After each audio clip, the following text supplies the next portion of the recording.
গত ১.৫ মাস ধরে ঘাটাল মহকুমা বন্যায় প্লাবিত রয়েছে, অথচ একবারও ঘাটালের সাংসদ দেব তথা দীপক অধিকারীর দেখা নেই সেইখানে।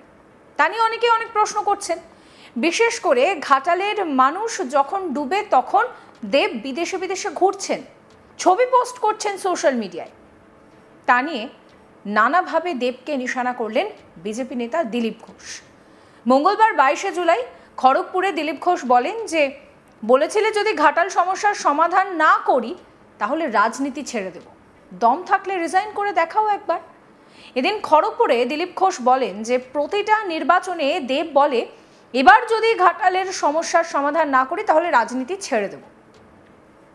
আবার নির্বাচনে দাঁড়ায়, আবার সেখানকার লোকেরা ওকে ভোট দেয়, কারণ সে মেদিনীপুরের ছেলে এবং ভালো ছেলে।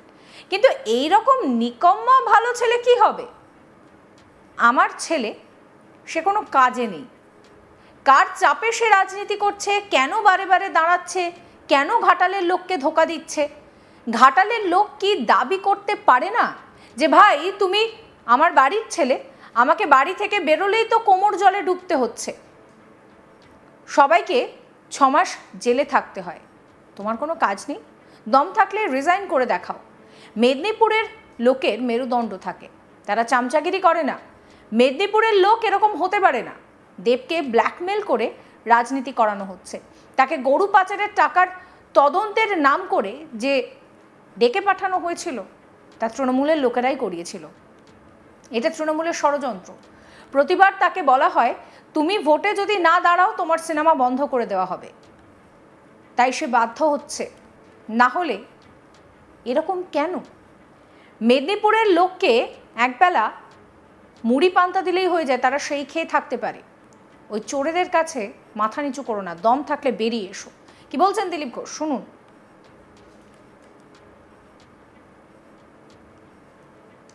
দেব স্কটল্যান্ড থেকে ফিরে সোজা চলে গেল ২১শে জুলাইয়ের মঞ্চে, কিন্তু ঘাটাল ৩ বার ডুবলো, একবারও দেবের দেখা নেই। দেখো ভাই, দেব প্রত্যেকবার ইলেকশনে বলে এবারে যদি ঘাটাল সমস্যার সমাধান না করি আমি রাজনীতি ছেড়ে দেবো। আবার ইলেকশনে দাঁড়ায়, আবার ওখানকার লোকেরা ভোট দেয়, ওখানকার মেদিনীপুরের ছেলে, ভালো ছেলে। কিন্তু এরকম ভালো ছেলে, নিকম্মা ভালো ছেলে কী হবে?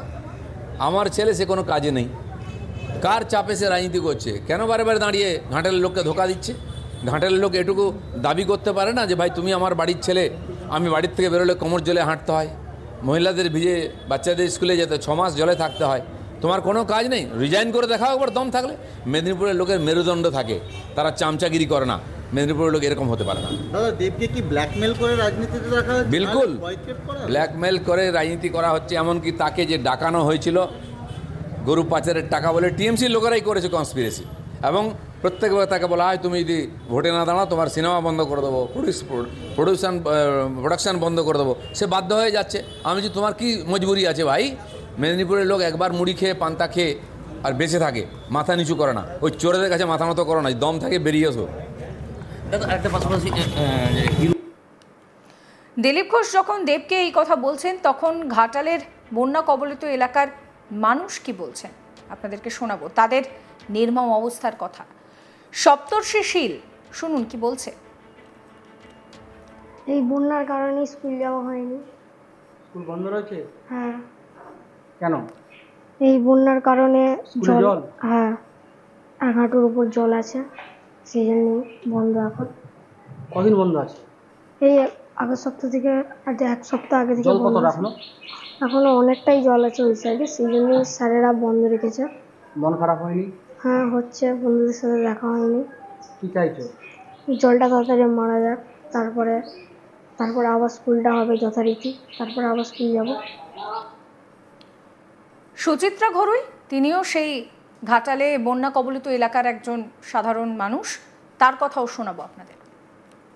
আমরা যে আইসিডিএস সেন্টারে যাচ্ছি বাচ্চাদের নিয়ে খিচুড়ি আনতে, এরকম যে আমাদের ১ কোমরের বেশি জল।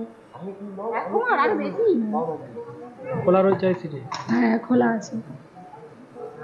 রাস্তায় জল হয়নি এখনো, এই জন্য খোলা আছে। জল বাড়ছে? জল বাড়ছে।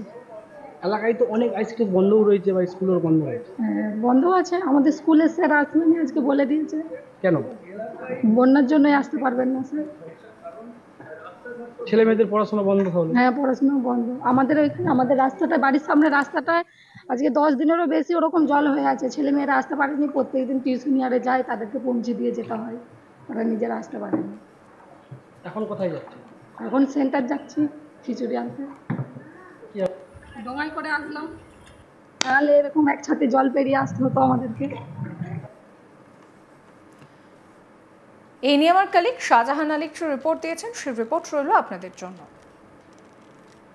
ঘাটাল মাস্টার প্ল্যান ইস্যুতে বা এই মুহূর্তে ঘাটালে যে বন্যা পরিস্থিতি রয়েছে তার জন্য এবার দেবকে চরমভাবে কটাক্ষ করলেন বিজেপি নেতা দিলীপ ঘোষ খড়গপুরে। দিলীপ ঘোষ বললেন, দম থাকলে রিজাইন করে দেখাও, চোরদের কাছে মাথা নত করো না। তার সাথে সাথে দিলীপ ঘোষের এওস দরাজ সার্টিফিকেট, দেব খুব ভালো ছেলে, তবে তৃণমূলের নেতাদের ব্ল্যাকমেলের কাছে মাথা নোয়াতে হয়েছে তাকে।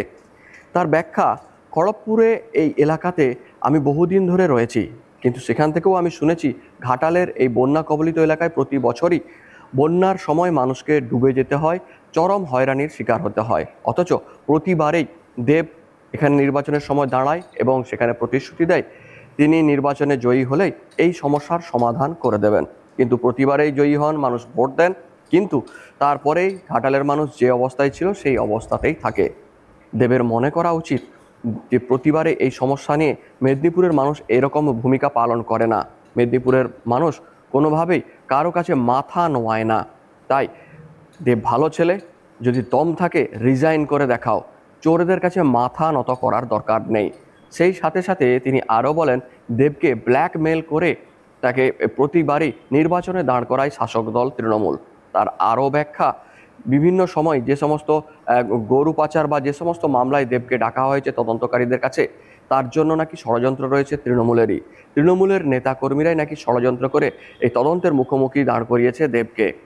সেই হিসেবে দেবকে তিনি পরামর্শ দেন যে মেদিনীপুরের মানুষ মাথা নত করে না কোনো জায়গাতেই, তাই কোনো জায়গায় মাথা নত না করে সোজাভাবে এগিয়ে চলুক, কোনোভাবেই এই চোরদের কাছে যেন নিজেকে আত্মসমর্পণ না করেন, পারলে রিজাইন করে দেখান।